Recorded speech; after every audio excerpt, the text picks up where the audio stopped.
Ça y est, la nouvelle est tombée, le document est arrivé, les informations pour les terrains, pour les landes d'Illuvium a été publié. Alors qu'est-ce qui s'est passé immédiatement après ça? Le prix du Sylve, qui était quand même descendu énormément quand il y avait eu un retard pour les terrains, pour les landes, est reparti à la hausse immédiatement, puisque avec le Sylve, on peut acheter des terrains, comme j'explique dans ma première vidéo. Maintenant, qu'est-ce que c'est que ce proposal, cette définition des terrains qui nous a été donnée? On va voir ça ensemble. Alors déjà, ça parle de comment va être la vente aux enchères. La vente aux enchères, on savait déjà que ça allait être une enchère hollandaise, donc où les prix diminuent et commencent assez haut et diminuent. Et le premier qui achète, le premier qui dit j'achète, va pouvoir avoir le terrain. C'était fait comme ça pour éviter une gazoire, une guerre d'essence, une guerre de prix donnés en pourboire aux mineurs d'Ethereum. Parce que normalement, ce qu'ils font quand il y a une gazoire, c'est-à-dire il y a un prix, il y a un NFT qui est à vendre, ça en général il a un prix défini, tout le monde va vouloir l'acheter au même moment, donc c'est celui qui va mettre le plus de gaz dans Ethereum qui va avoir sa transaction faite en premier et qui va pouvoir avoir le NFT. Pendant ce temps-là, tous les autres qui ont aussi donné plus de gaz pour essayer d'être pris perdent tout l'argent de leur transaction, ne dépensent pas le prix du token, mais n'ont pas de token non plus et ont perdu de l'argent. Donc l'idée c'était éviter une gazoire, une guerre des gaz, et à la place avoir cette Dutch auction, la, la, la vente aux enchères hollandaise. Donc voilà, comment elle va se passer cette vente aux enchères hollandaise? On va voir que tout le monde n'est pas très content avec ce qui a été publié, mais l'équipe a dit qu'il y aurait peut-être des changements. L'enchère va prendre 3 jours. Donc pendant 3 jours, sans dormir, on va avoir des enchères et ça va sortir comme ça toutes les heures. Comment toutes les heures? On va vendre 20 000 terrains. Illuvium va vendre 20 000 terrains et ces 20 000 terrains vont se vendre par 278 toutes les heures. Donc si vous faites le calcul, 278 par 24 par 3 jours, ça donne à peu près 20 000. Donc ça veut dire que la première heure, on va en avoir 278. La deuxième heure, si certains sont encore là, parce que chaque batch, chaque groupe de 278 va être là pour 2 heures. Donc pendant 3 jours, on va avoir des groupes de 2 heures comme ça qui vont être mis en vente. Quand une nouvelle heure commence avec un nouveau groupe, un nouveau batch, c'est possible qu'il reste encore des terrains du groupe d'avant s'ils n'ont pas été achetés immédiatement. Ce qui est quand même assez peu probable, mais certains pensent que ça va arriver. Pourquoi je dis que ça c'est peu probable? Parce que les prix initiaux sont assez bas. On va voir ça. Et il y a eu énormément de débats là-dessus dans le Discord. Donc, euh, avant ça, comment les prix vont diminuer? Puisque l'idée c'est que voilà, un batch commence, il va être là pendant 2 heures, et bien toutes les minutes, il va diminuer de 2%. Donc voilà, ça va diminuer de 2% toutes les minutes. Et bon, bah, quand vous pensez que je tiens plus, il faut absolument que je l'achète. Si j'achète pas, quelqu'un d'autre va l'acheter. Vous achetez, et ça y est, ce lot-là sera liquidé. Donc, sera vendu. Quelle est la quantité de terrain? On savait qu'il y aurait 20 000 terrains. On sait qu'au total, il y a 100 000 terrains. Mais on ne savait pas combien il y aurait de terrains de chaque tier, de chaque catégorie. Donc, on savait qu'il y aurait 7 au total terrains de tier 5, le plus cher, celui qui devrait se vendre pour des millions, qui va être une arène de combat pour le e-sport, pour le sport en ligne, etc. Donc celui-là, assez difficile d'accès. Je pensais qu'ils en vendraient peut-être qu'une. Finalement, ils en vendent deux. Il y aura deux tier 5 qui vont être vendus à cette enchère. Maintenant, ce qui est intéressant, c'est le reste. C'est combien il y a des autres tirs. Donc, d'après ce qui a été dit dans le Discord, mais pas par des sources officielles, seulement par des modérateurs, qui parfois disent des choses qui sont après démenties, ces numéros qu'on voit là, que je vais lire, représentent un cinquième du numéro total. C'est-à-dire, là, on peut dire, bon, il y aura 2088 tiers 3. Est-ce que ça veut dire que le total de tier 3, c'est 5 fois ça, puisque c'est 20 000, 200 000? Oui, certaines personnes disaient, il n'y a absolument aucune preuve, ça pourrait être un autre numéro à chaque vente.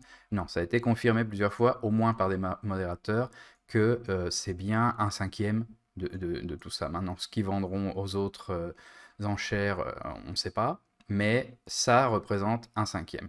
D'ailleurs, il a été mentionné qu'il y aurait une autre enchère avant ou en même temps que le début du jeu, et que toutes ces enchères, toute cette vente de terrain, les 100 000, l'idée c'était de les vendre petit à petit sur un temps de 2 à 3 ans. Avant, ils disaient une très longue durée, on ne savait pas vraiment ce que ça voulait dire, maintenant ça a été dit entre 2 et 3 ans. Alors donc, on a les tiers 4, il y en a 869. Les tiers 3, il y en a 2098. Les tiers 2, il y en a 5200. Et les tiers 1, il y en a 12 000. Donc, normal, hein, il y en a de plus en plus quand on va dans les tiers de plus en plus bas. Pas mal de personnes, dont moi, pensaient qu'il y aurait moins des tiers les plus hauts. Mais bon, c'est les numéros qu'on a, c'est pas forcément plus mal. Donc il y a cette région, tout ça c'est toujours comme prévu, on sait qu'il y a cette région dans le jeu. Et maintenant, on va voir qu'est-ce qu'il y a dans chaque tir. Alors ça avait déjà été partagé sur Discord, c'est pas une information nouvelle, mais c'est bon à revoir, et surtout ça a été confirmé avec ce document.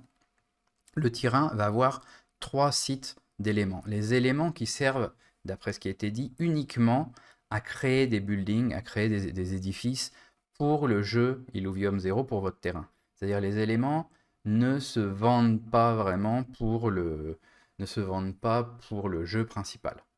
Même si, je crois, ils pourront peut-être se vendre entre personnes pour le jeu, ou alors il faudra seulement utiliser des converteurs. Mais bon, ça, tout ce qui est éléments, c'est pour créer des édifices, pour améliorer votre terrain, pour améliorer la productivité de vos mines, des différents aspects du jeu. Bon, après, ce qui est très important, c'est le numéro de fuel site, c'est le numéro de site d'essence, de pétrole, d'énergie, de source d'énergie. Donc le tier 1 en a une, le tier 2 en a 3 fois plus, il en a 3. Par contre, le tier 3 n'en a que 2 fois plus que le tier 2, il en a 6. Le tier 4 en a même pas 2 fois plus que le tier 3. Et le tier 5 en a 12, mais bon, à la limite, on s'en moque puisque c'est quasiment impossible de l'avoir. Après, il y a quelque chose qui s'appelle les landmarks. Alors les landmarks en anglais, c'est un peu des points d'intérêt. Par exemple, la tour d'Eiffel, c'est quelque chose qu'ils appelleraient un landmark. L'Arc de Triomphe, c'est un landmark. Les tirs, les terrains 1 et 2 ne vont pas en avoir. C'est pareil, on savait ça. Et après, on a les terrains 3 qui vont avoir un landmark pour les éléments. Donc les landmarks sont censés améliorer la productivité de ces éléments. Alors comme il y a plusieurs éléments et que vous n'avez qu'un landmark, ça va améliorer la productivité de cet élément en particulier. Le fuel landmark, vous en aurez un si vous avez un tier 4. Donc le tier 4, l'idée c'est produire plus d'essence, hein, plus d'énergie, et en plus sur un landmark qui augmente la production de l'énergie d'au moins une des 3 énergies qu'on peut avoir. Alors maintenant, les landmarks, ça fait quoi? C'est pas écrit dans ce document-là, mais dans le Discord, il a été dit que ça allait augmenter la productivité pour l'instant de 10%. 10%, c'est pas beaucoup, hein. Donc à la fin de cette vidéo, là, un peu plus tard, je vais vous montrer un Excel que j'ai fait. Avec 10%, ça, c'est pas extrêmement intéressant non plus, hein. Mais on va voir ça en détail plus tard. Maintenant, quelque chose que tout le monde voulait savoir, il y avait 2 grands points que tout le monde voulait savoir. Le premier, c'est la date, qui n'a toujours pas été donnée. La dernière date qui a été dite dans un entretien en vidéo, c'était le 2 ou le 3 janvier. Mais Kiran, dans le Discord, hier, a mentionné qu'en fait, ça pourrait être plus tard, hein. Il n'y a aucune garantie que ce soit à ces dates-là, ça dépend de toutes les choses qu'ils ont à faire, et de combien de changements vont être faits à ce document en fonction du feedback de ce que pense la communauté. Et donc, les prix qui là ont été donnés, évidemment, ce n'est pas les prix auxquels ce sera vendu, c'est les prix auxquels devrait commencer cette enchère hollandaise.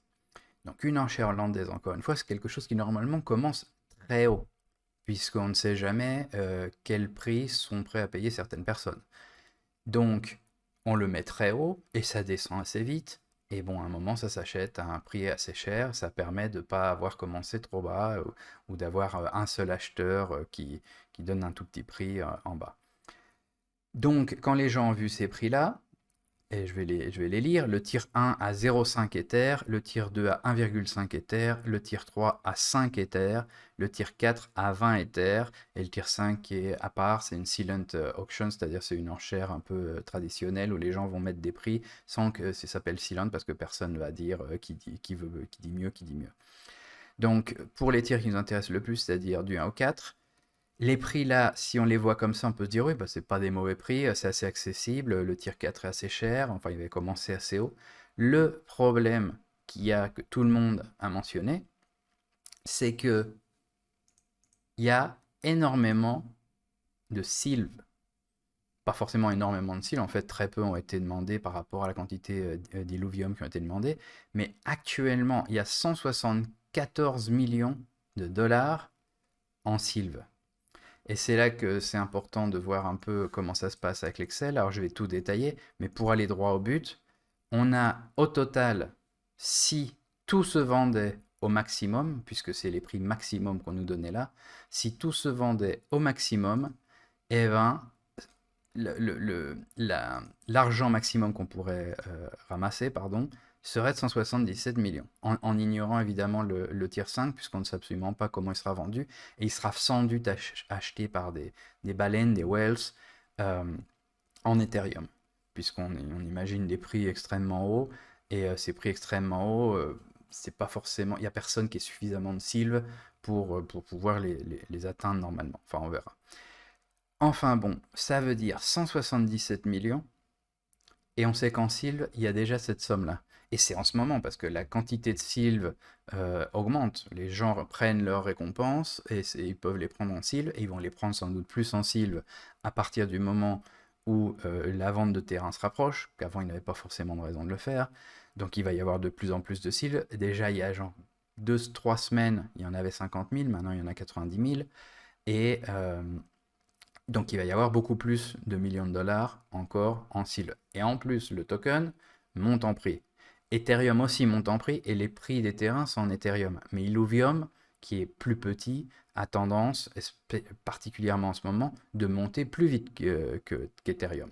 Ce qui est une bonne chose pour nous, mais qui veut aussi dire que donc on aura encore plus d'argent en Sylve. Et donc, qu'est-ce qui va se passer? Bah ça va pas être une vraie enchère hollandaise, pardon. Ça va pas être une vraie enchère hollandaise puisque tout le monde peut déjà, rien qu'avec les sylves, pas tout le monde, mais bon, ceux qui ont déjà tous ces sylves, dont moi, vont acheter directement au prix le plus cher. Puisque c'est un prix où tu sais que si ça descend, ça va pas descendre, quelqu'un d'autre va l'acheter. Parce que si on n'achète pas à ce prix-là, il y aura à la fin encore des sylves sur la table.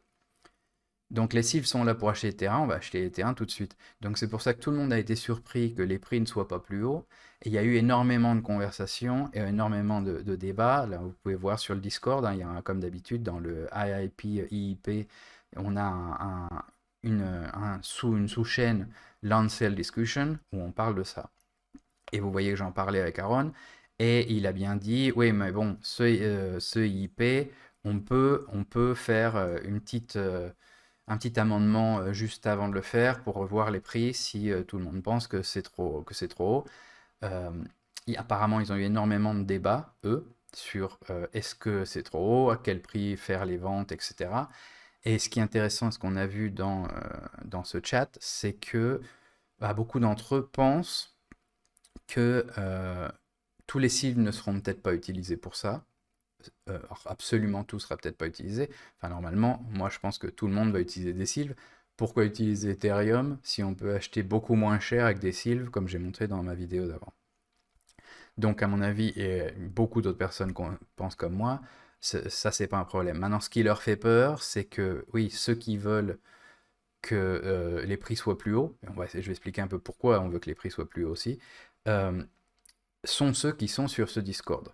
Donc ils disent oui, mais vous êtes genre 500 et alors, vous voulez vraiment des terrains, vous voulez vraiment des landes et vous pensez que tout le monde va être comme ça, mais si vous en achetez et après il n'y a plus d'argent et les derniers lands ne se vendent pas ou se vendent une bouchée de pain, c'est une catastrophe pour le marketing. Le projet, il y aura les médias qui diront bon bah voilà, Illuvium, les derniers terrains à peine se vendent. Eux, c'est pas ça qu'ils veulent. Eux, ce qu'ils veulent, c'est que ça se vende très haut et que tout se vende très vite, et ça fait un super hype. Et après, puisqu'il y a encore plein d'autres ventes de terrain, au moins 4, qui se feront, bah là, ils peuvent augmenter les prix, ils savent qu'ils sont déjà supportés, qu'ils ont eu déjà la confirmation que les prix étaient à un bon niveau ou trop bas la fois d'avant. Maintenant, quel est le vrai problème qu'on a avec ça? Alors, le vrai problème, c'est que si tout le monde veut acheter au prix le maximum, ce ne sera pas une vraie enchère hollandaise, les prix vont jamais descendre puisque ce sera acheté immédiatement. Donc c'est exactement la même chose que si les prix étaient fixes et que bon bah voilà, le tier 4 il est à 20, le tier 1 il est à 0,5 et comme les prix sont fixes, tout le monde va vouloir acheter en même temps. Si on est sur Ethereum, si on est sur une couche 1, une layer 1, une layer 1 comme Ethereum, la manière dont marchent les transactions, c'est ce que je disais des gasoirs, c'est celui qui va mettre le plus de pourboire pour le mineur qui va avoir son achat qui passe en premier. Et tous les autres ont perdu des fortunes, surtout en accumulé, en Ethereum, en gaz, pour rien, puisqu'ils n'auront rien au final. Donc ça, c'est exactement ce qu'on voulait éviter. Et c'est pas juste du tout, et c'est nul puisque tu perds plein d'argent. Et ce qui est terrible, c'est qu'en plus tout cet argent dépensé pour les mineurs ne va pas à Illuvium. Alors que si les prix sont mis très haut pour les terrains et que quelqu'un décide d'acheter très haut, et que les gens se battent pour acheter plus haut ou plus bas, tout l'argent va à Illuvium, au DAO et au stacker, pour le revenu distribution, la distribution de revenus. Donc voilà, c'est ça qui est en débat maintenant. Est-ce que les prix devraient être augmentés ou pas? S'il n'y avait pas de Sylve, ce serait extrêmement différent évidemment, mais le Sylve marche un peu comme une carte comment on dit, une carte de points, une carte d'achat, une gift card, une carte de cadeau. Donc tous ceux qui ont cette gift card et tous ceux qui peuvent en acheter, puisque je vous recommande de le faire si vous voulez des terrains, vous pouvez avoir 3 fois plus de terrains en passant par Sylve en ce moment, même si le prix a déjà augmenté, il est encore bien en discount, et si les gens peuvent acheter avec ça, ils vont acheter avec ça. Donc le SIL va sans doute monter encore plus, il va être utilisé. D'autres personnes qui veulent récupérer de l'argent, qui ont énormément d'illuvium en stacking, vont sans doute émettre beaucoup plus de SIL, puisqu'ils savent qu'il y a une demande, ils savent qu'ils peuvent en vendre. Ça va peut-être faire que le prix n'atteigne pas justement le prix d'illuvium, hein. Mais si on veut acheter des terrains, il n'y a vraiment aucune raison de le faire sans Sylve. Donc voilà, c'est ça le débat, c'est là où on en est. Il y a une autre dernière partie qui est expliquée là, c'est comment ça va se faire un peu cette vente. Idéalement, ils aimeraient bien pouvoir la faire sur une layer 2, sur une couche 2 au-dessus d'Ethereum, avec Immutable X, Immutable X, qui est la blockchain de catégorie 2, de hauteur 2, qui veulent utiliser pour le jeu.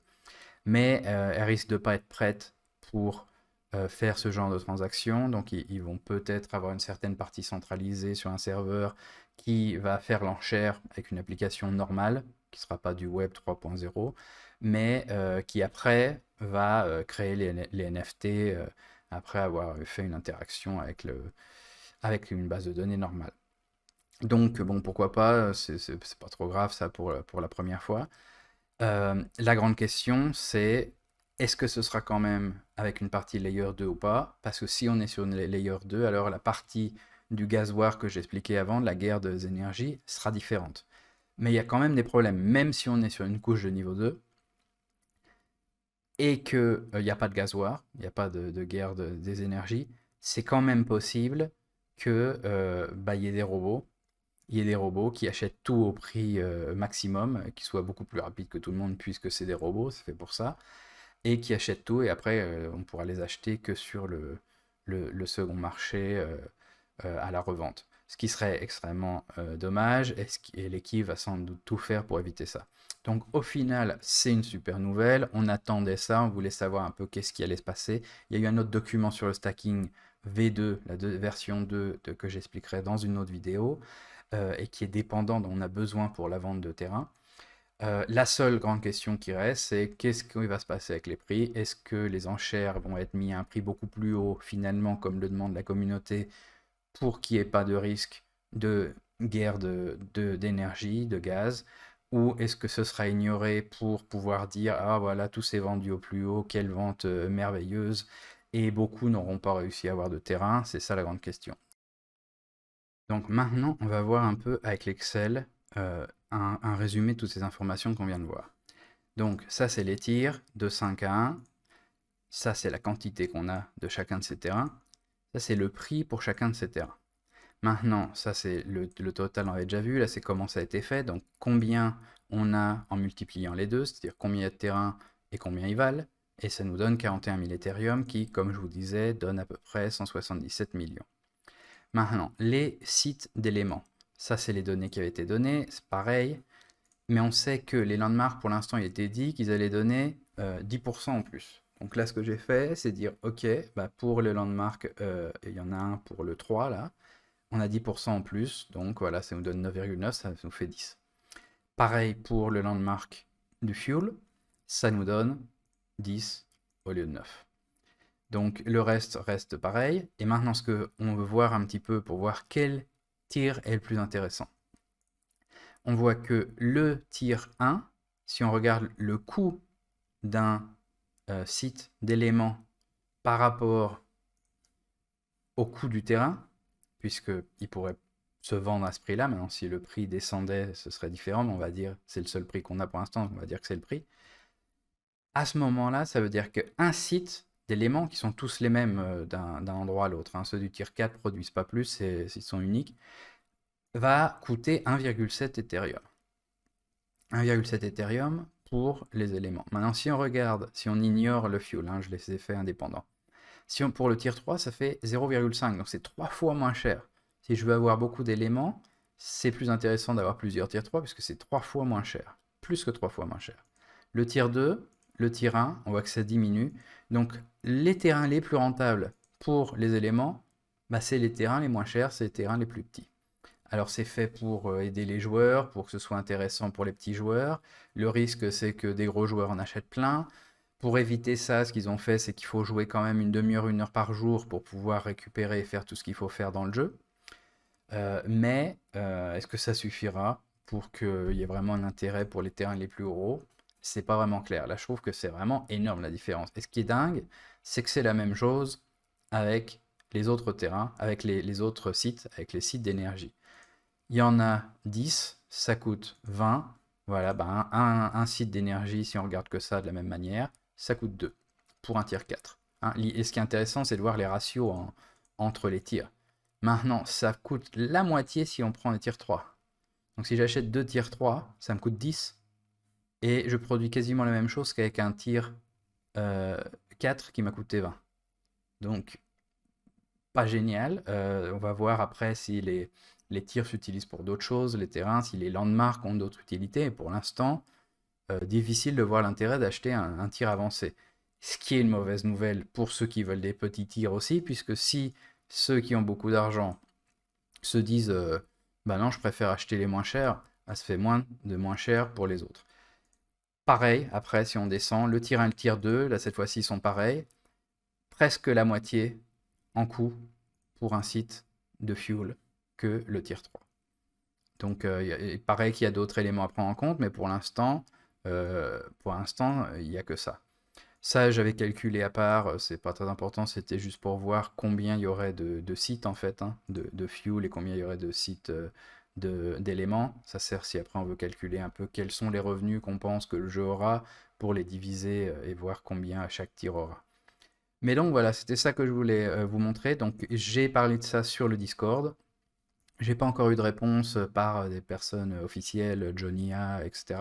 Juste quelques membres qui comprenaient pas toujours forcément ce que j'expliquais.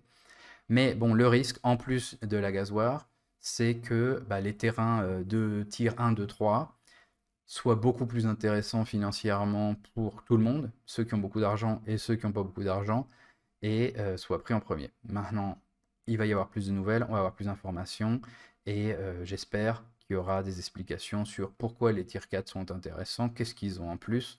Il paraît qu'il y a certains aspects qui peuvent se gérer tout seul, qu'on n'ait pas besoin de se connecter 30 minutes, 1 heure tous les jours, et que pour des entreprises, pour des gens plus occupés, ce soit une raison suffisante pour se acheter des terrains beaucoup moins rentables, beaucoup plus chers.